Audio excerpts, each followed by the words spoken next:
সবাই কেমন আছো? আশা করি সবাই বেশ ভালো আছো। আমিও বেশ ভালো আছি। তো আজকে তোমাদের সাথে একটা পেইন্টিং আইডিয়া শেয়ার করব। তো পেইন্টিংয়ের ফার্স্টে আমি ডার্ক ব্লু কালার দিয়ে সাইড দিয়ে রাউন্ড করে নিলাম, রাউন্ড করে আঁকিয়ে নিলাম। তারপরে এটা হচ্ছে একটু লাইট ব্লু কালার দিয়েছি, কিন্তু ক্যামেরা সেটা বোঝা যাচ্ছে না ঠিকভাবে। তো দিয়ে একটা ব্লেন্ড করে নিলাম। তারপর মাঝখানে হোয়াইট কালার দিয়ে আর একটু হালকা করে নিলাম। তারপর মাঝখানে একটা চা রাখিয়ে দিলাম। তো আজকের ভিডিওটা যদি তোমাদের একটু হলেও ভালো লাগে তাহলে একটা লাইক, সাবস্ক্রাইব, কমেন্ট, শেয়ার করে দিয়েছেও। তারপর আমি এখানে পাতা খাচ্ছি।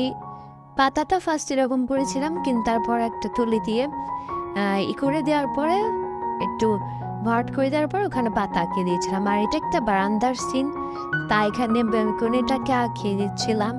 এখন বেলকনি যে রেলিংটা ওটা আঁকিয়ে দিলাম। তো বাই।